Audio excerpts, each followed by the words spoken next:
Varicose veins కి సరైన చికిత్స కోసం సంప్రదించండి ఎవిస్ హాస్పిటల్. నమస్తే రమగారు. నమస్తే జయ. రమగారు, డెలివరీ తర్వాత జుట్టు బాగా ఊడిపోతూ ఉంటుంది. సహజంగా అందరం ఫేస్ చేస్తాం.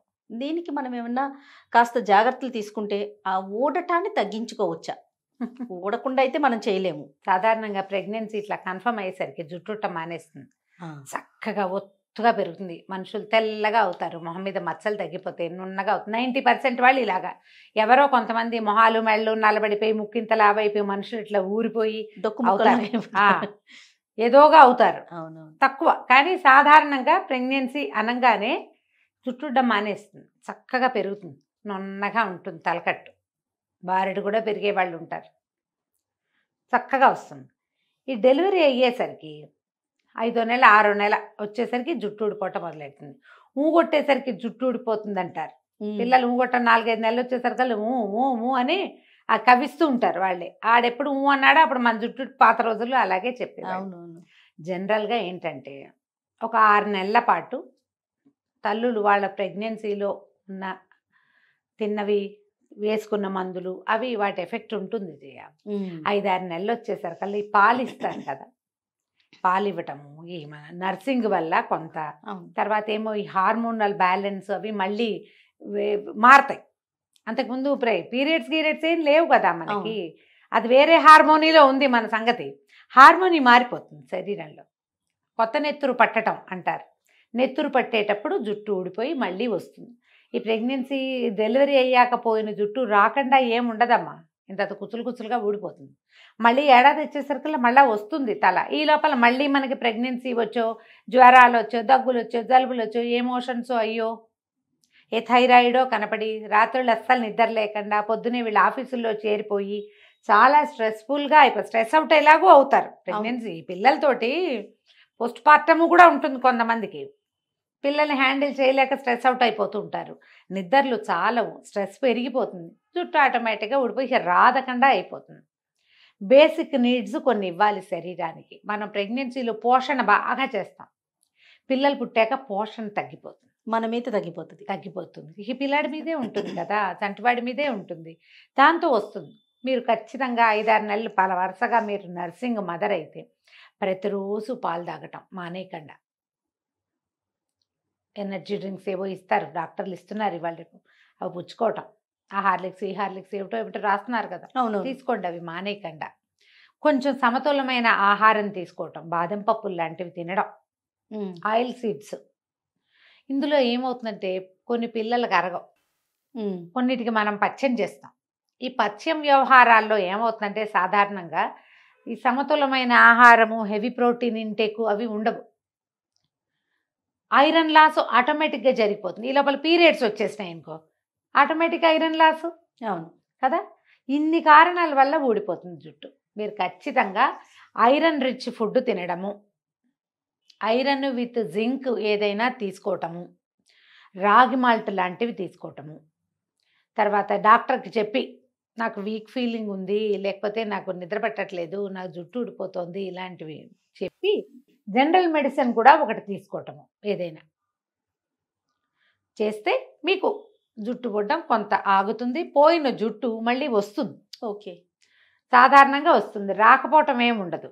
మనకేంటంటే ఊడిపోయింది కనపడుతుంది, నెత్తి మీద మొలుస్తున్నది ఏం కనిపిస్తుంది, అది బాగా కిందకు వచ్చేదాకా మనకు తెలియదు జుట్టు లావెక్కింది అనే సంగతి, నెత్తి మీద ఉంటుంది కదా. ఇలా మనం ఆహారం విషయంలో కొంచెం మెడిసిన్ ఏదైనా కూడా మల్టీవిటమిన్ లాంటివి తీసుకోవటము. కొంతమంది ఏడాది ఎన్నర్థం వచ్చాక కూడా పాలిచ్చే వాళ్ళు ఉంటారు, వర్క్ చేస్తూ కూడా ఫీడ్ చేస్తున్న మదర్స్ కనపడతారు. పాలు తీసి పెట్టడం, ఇప్పుడు వచ్చిందిగా అవకాశం, పాల ప్యాకెట్లు పంప్ చేసేసి తీసి పెట్టడము, అవే పట్టుకుంటూ ఉండటం పిల్లలకి. పంప్ చేస్తున్నాము అంటే లోపల నుంచి బయటకు రావటమే కదమ్మా. అంతేగా. మీరు ఐరన్ లాసు, కాల్షియం లాసు, ఇంకేదో విటమిన్ లాసు ఆటోమేటిక్గా అయిపోతూ ఉంటాయి. దాని ఇంటేక్ కూడా ఏదైనా ఉండాలిగా. ఆమె నర్సింగ్ మదర్ అని స్టార్ట్ చేయండి డాక్టర్తో చెప్పినప్పుడు. నేను ఇవి ఫీల్ అవుతున్నాను, ఫెటిగ్, నువ్వు ఫీల్ అవుతావు, అలసట వల్ల జుట్టు ఊడిపోతుంది. వాటిన్నిటిని చెప్పి అవన్నిటిని అడ్రస్ చేస్తూ మీరు ఏదైనా మెడికేట్ చేసుకుంటే ఇది తగ్గుతుంది. అక్కడి నుంచి సాంప్రదాయ ఆహార పదార్థాలు ఉంటాయి, మినపసున్ను తినటము, గోందు లడ్డూలు, మన వాళ్ళు ఇప్పుడు గోందు లడ్డు చాలా ఫేమస్ అయింది. మేథికా దానా లడ్డు అని చేస్తారు, మెంతుల లడ్డూలు అవి. మనమైతే బేసిక్ మినపసున్ని, కాయపొడి లాంటివి, కాయపొడిలో కూడా కాయం కొంచెం ఉండి మినపసున్ని ఎక్కువ ఉంటుంది. అవును.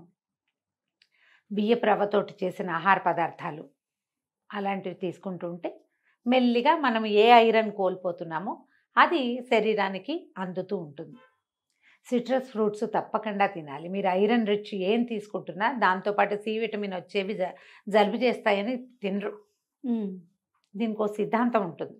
మనం మధ్యాహ్నాలు తినాలి సిట్రస్ ఫ్రూట్స్, సాయంకాలం ఎప్పుడు తినద్దు. ఇప్పుడు కూడా మనం తినకూడదు. మామూలుగా కూడా ఏ పళ్ళైనా సాయంత్రం పూట నో, రాత్రిపూట నో. మధ్యాహ్నం పూట తింటే సిట్రస్ ఫ్రూట్ వల్ల మీకు జలుబు చేయదు. మీకు నర్సింగ్ మదర్ అవటం వల్ల పిల్లాడికి జలుబు చేస్తుందేమో, మనం కమలా పళ్ళు తింటే, మనం బత్తాయిలు తింటే ఎలా డౌట్లు వస్తాయి. అవును, అలా అవ్వదు. మీరు మధ్యాహ్నం తింటే మీకు కావాల్సిన సి విటమిన్ అందుతుంది. మీ పాల ద్వారా పిల్లాడికి కూడా ఏదో కొంత అందటానికి అవకాశం ఉంటుంది. పగలు తీసుకోండి. అన్ని రకాల సీజనల్ ఫ్రూట్స్ తినండి పొద్దుటిపూట. యాపిల్స్, తర్వాత ఈ కమలాలు ఇవి వస్తాయి, మన సీతాఫలాలు లాంటివి వస్తాయి. సపోటాలు తినచ్చు చక్కగా, జామ పళ్ళు తినచ్చు, ఏవైనా బొప్పాస్ పళ్ళు తినచ్చు. బొప్పాస్ వల్ల పాలు పెరుగుతాయి, మీకు ఒంటికి కావాల్సిన కొన్ని రకాల విటమిన్స్ అండ్ మినరల్స్ కూడా అందుతాయి. ఆహారం విషయంలో కనుక మీరు ఇంటేక్ జాగ్రత్తగా చేస్తే రాగి మాల్ట్ అసలు వదిలిపెట్టద్దు. డెలివరీ అయ్యాక తీసుకోండి, పిల్లలకి ఇస్తాం, మనం కూడా తీసుకోవాలి.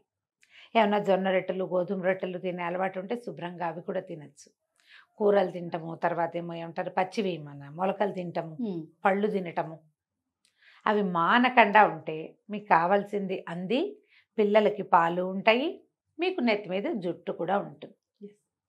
జుట్టు ఊడిపోవటాన్ని మీరు ఎప్పుడైతే తెలుసుకున్నారో అప్పుడే మీరు డాక్టర్ని సంప్రదిస్తే ఇంకా కొంచెం బెటర్ రిజల్ట్స్గా కూడా ఉంటాయి. ఏవో తెచ్చుకుని ఇప్పుడు రాసుకుంటున్నారు రకరకాల ఆ నూనెలు, ఈ నూనెలు. ఏ నూనెలు అయినా పైన రాస్తే ఏం అవ్వదు, లోపల నుంచి కొంత పడాలి. అది కూడా చేయండి. రెండు కలిస్తే బాగుంటుంది, మీకు రిజల్ట్ బాగుంటుంది. ఇది చాలా సహజమైనది అనుకోండి, హాయిగా ఉంటుంది. మనసుకు ప్రశాంతత, టెన్షన్ ఫీల్ అవ్వకూడదు. అందరికీ ఊడిపోతుంది, ఎవరైనా ఇంతే. ఇలా ఆలోచించండి, హాయిగా ఉంటుంది. రైట్ రమ్మగారు, నమస్తే. నమస్తే చే.